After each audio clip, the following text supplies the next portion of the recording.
Mike Radich here, and I'm now joined on the phone by MMA up-and-comer JP Reese. JP, how are you? I'm doing good, Mike. How are you? I'm doing good. JP, you got a fight coming up at Impact Fight League 51 on November 17th. How's training been going for the fight? It's been going pretty good. I fought September 15th a couple months ago, and I just took a week off after that fight, and then was right back in the gym, going full-time, getting ready for this fight. I've actually known about this fight for almost 6 months now. Mm-hmm. This is going to be the first time you're fighting in basically your hometown. You're Rochester Adams, that's where you went to high school. Auburn Hills, the Palace, that's pretty close by. First time fighting in your hometown. As we get closer to the fight, are you feeling anxious, excited? What's the feeling about being back in your hometown? Well, this is a fight I've actually wanted. I've wanted to fight up in Michigan since I started my MMA career, and it just doesn't seem like there's as many shows up there.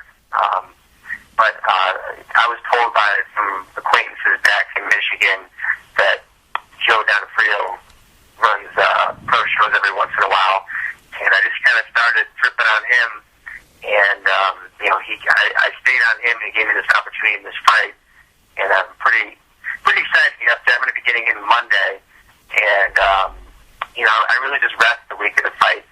I'll just kind of zone out and probably not really even think about MMA, and then once the fight comes, I'll just go out and have a good time. How many people are going to be there supporting you? How many friends, family members have you invited to the fight? Well, actually, for this fight, I had sold tickets, and I've already cleared over 100 tickets. I'll probably have to get some more, but I'll probably say anywhere from 150 to 200 people there to support me. Wow. If I'm not mistaken, this is going to be the first time that you're fighting in a main event, correct? Correct. I've co-mained a couple times, but I've always wanted to be that main event, be that feature fight, so this is my opportunity to shine. Mm-hmm. Is that something that's important to you, being in the main event, or does it really not matter where you fight on the card? It really doesn't matter where I fight. Sometimes I actually like fighting first, and go hit the crowd, watch the other fights, because I'm a fan of MMA. But this is a good step up for me in my career. It's good to be in that position of the feature, and people are coming to see your fight. And hopefully that pays off for down the road or maybe I'm in a bigger show in the main event. You've been a pro since 2010. This will be your 12th pro fight, your 5th fight of 2012. Are you happy with the pace that your career has gone at? You know what? If I could fight every month, I would. Mm-hmm. And, this will be my 12th fight. I've probably had 40 opportunities to fight, and they fall apart day before weigh-ins. I've had shows even canceled after I weighed in. So I'm trying to stay patient, but it seems like lately with this fight coming up and then my last fight, I had enough notice for those fights. I had a good training camp put in. At the moment, I'm happy, but originally when I started fighting, it was actually quite frustrating with trying to get fights and trying to get opponents to come back out of your fights. Mm-hmm. You're fighting out of American Top Team in Coconut Creek, Florida. Just curious, when you decided to start training MMA, why did you settle on American Top Team for your gym? Well, it's kind of I guess my MMA career was kind of like an accident. And, I was a fan of the sport, and I had some college teammates that started training MMA, and a lot of them were coming down here and training at American Top Team. It was Tyron Woodley, he fights in Strikeforce, Mike Chandler, he's a champ in Bellator lightweight. And then Ben Askren, also, he's in Bellator. And they started coming down here, and they would just stay with me. I was working full-time, and I would a lot of times be the driver, chauffeur for them, and they were early on in their careers, so I was helping them out with, getting them around, sometimes even things like getting them, like, food and whatnot.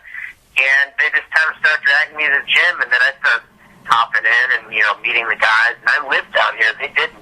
And I pretty much just started sneaking into the gym and doing the pro sparring without any formal training. And it just took off. I just told Dean Thomas I made good friends with, and he's actually going to be cornering me in this fight. I told him to get me a fight. He got me a fight. I said I wanted to do just one fight. And then once I had my first fight, I go, I want to do this full time. And I ended up leaving my job and was training full time. That was, June 2010. Mm-hmm. Have you ventured elsewhere to train, or have you just stuck with American Top Team? Because I know Ben Askren's working with Duke Rufus. Tyron Woodley, I believe he has his own gym, and I think Michael Chandler, he was with Extreme Couture. Now I think he's with Eric Del Fiero out in California. Have you done any other training outside of American Top Team? I did TJ Grant's training camp for his fight. I think it was with Shane Roller. That was just like 2 weeks getting up there. I've visited Tyron's gym. I've gone out and visited Michael Chandler, but I've just kind of gone out there just for more leisure. And I tried out for one of the seasons of The Ultimate Fighter, which is trials for Las Vegas. I really have been, I'm pretty happy with what I have. I have a lot of pros. We always have different guys going out of the gym, coming and going. A lot of the pro fighters don't always live down here. They just come in like 6 weeks out of a fight and stay here for a month. So I always seem to have a different group of guys to always be able to roll around with and pick up new things from. So it's always changing. I'm pretty comfortable with American Top Team, though, at the moment. You mentioned Dean Thomas is going to be cornering you for this fight. Who else down at American Top Team has been helping you prepare for this one? I'd say my go-to guys, Mike Brown. When I got in the sport, he was the number one guy at 145, and he's cornered me a few times. He's really helped mentor me. George Masvidal, he fights in Strikeforce. He's got tremendous striking. I'll actually go on to I do every once in a while go down to his gym in Miami. It's the LT Gray Foundation. I'll go down and get some individual boxing with his coaches. Cole Miller, Michael Miller, they're helping me for this fight too. I'm just kind of stylistically going up to guys fighting. I'm trying to go with those guys because they got a little more of a reach advantage. But I could probably go on and on. There's so many guys that I train with on a daily basis. Yeah, you just mentioned a who's who list of guys down there. One thing I want to ask you about that camp, there's been some guys that have come through there, George Santiago, Jay-Z, Cal Vacante, a bunch of other guys that have moved on and went to different gyms, but they said that American Top Team was really crowded and they weren't getting enough attention. Do you feel that you're getting enough attention? I feel like if you're there early in the mornings, and I'm not like a guy that wants to sleep until noon. Mm-hmm. I get in there and I can get my drills in early, and then any type of like live situation of sparring or any kind of like live wrestling, live kickboxing, that stuff kind of is saved up to the end of the day, and we can all work together on that. But it's how you spread out your schedule. It's a big gym. There's a lot of fighters, but there's a lot of coaches, and if you get on the good side of the coaches, then I feel like I get enough special attention at the gym. Sometimes I don't feel like I get too much, and I try to do my own thing in some cases. There's the old saying that you learn more from your losses than you do from your wins. You've had 3 losses in your MMA career. What have you learned from those fights? Well, my thing now, and I think this is really going forward, is, be a little more patient.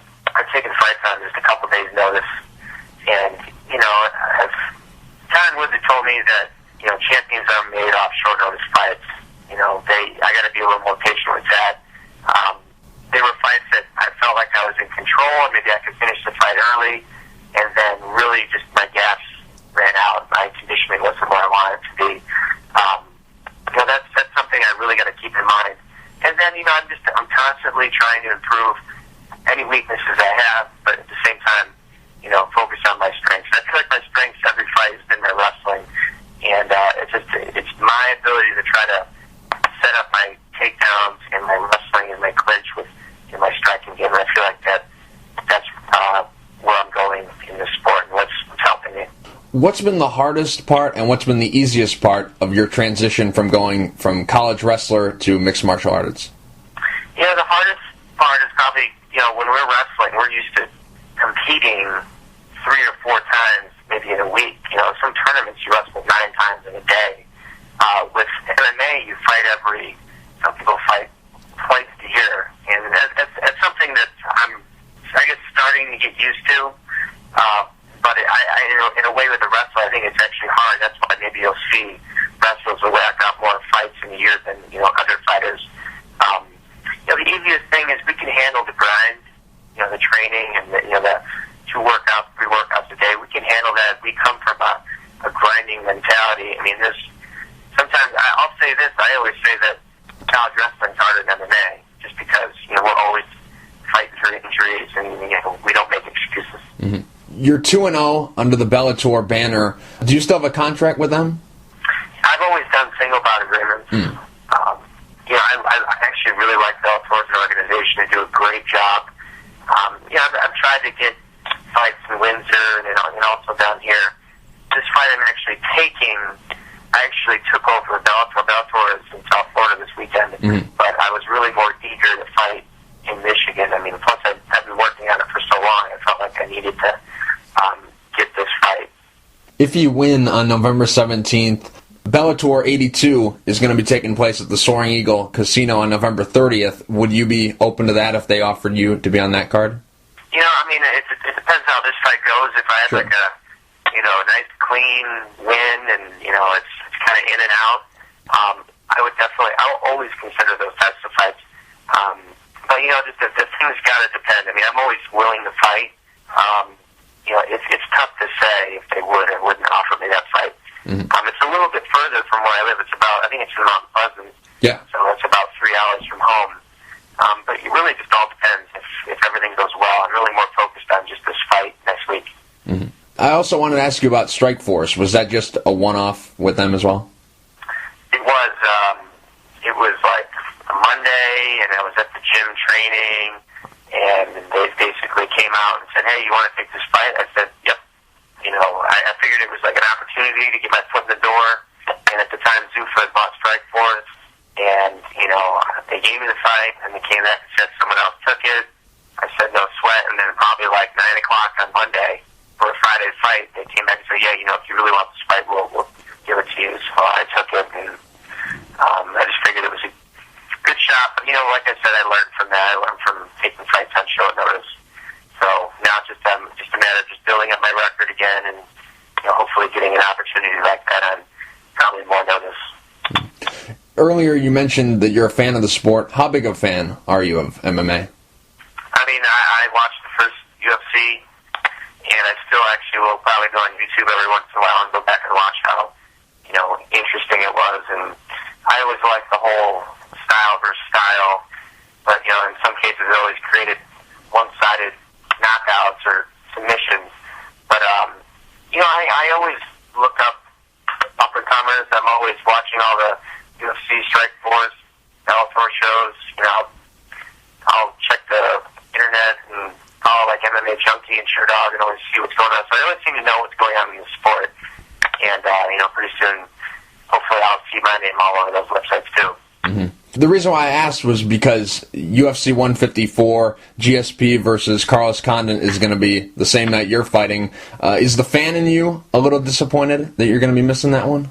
Well, I always seem to be able to see the fights even after they take place. I won't be really concerned about it. I know it's great. It's great to see GSP get back into it. So maybe I'll be disappointed about that, but it's as far as I'm concerned, it's my night. November 17th, my night. And that's it.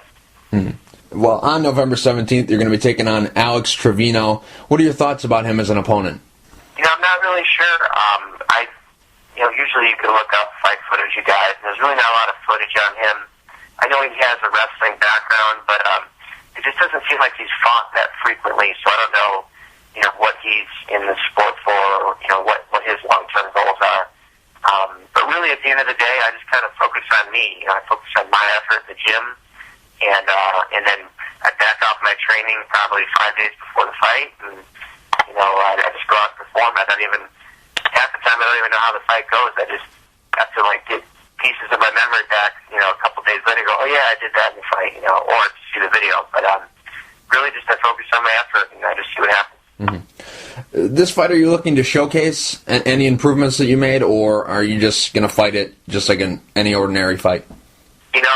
I want to be aggressive, come out and be aggressive, and really I'm just going to take what's there, be good as far as focus on my defense on boxing and try to set up anything I want to do with combinations. But, I want to take the center of the cage right away and then, not waste any time, no feeling out process, just keep going. JP, real quick before I let you go, do you have any sponsors you would like to thank, and is there anything you'd like to say to the fans?